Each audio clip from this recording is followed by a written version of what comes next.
Understanding Quote Unquote, a guide for English learners. Hello everyone, today we're diving into a fascinating aspect of the English language. The use of the phrases quote and unquote. These terms are not just unique, but they play a significant role in conveying a special kind of emphasis or meaning. Whether you're a beginner or advanced learner, understanding these phrases can really enhance your English communication skills. So, let's get started. Quote unquote is a verbal expression used to indicate that a word or phrase is being used ironically or not in its usual sense.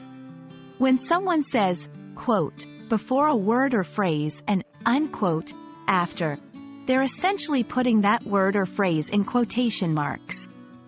This is a way to highlight that these words are either not their own, ironic, skeptical, or used in a special context. To better understand how quote unquote is used, let's look at some examples. Irony or sarcasm. He is a quote unquote expert in this field, but he couldn't answer my basic questions. Skepticism or doubt. They offered me a quote-unquote special discount, which was higher than the usual price. Highlighting jargon or unfamiliar terms, we need to focus on the quote-unquote user experience. In each of these cases, quote-unquote signals that the phrase is being used in a non-standard, often critical or humorous way. It's important to use quote-unquote appropriately.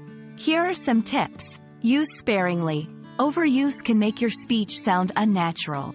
Right context. Ensure it fits the context and adds value to your point. Voice tone matters. Your tone should match the intention, whether it's irony, skepticism, or highlighting something unusual. Quote unquote is a unique phrase that can add depth and nuance to your English. It's a handy tool for expressing irony, skepticism, or for highlighting specific terms. Remember to use it judiciously and in the right context. I hope this video helps you understand and use quote unquote effectively in your English conversations. Happy learning, and see you in our next video.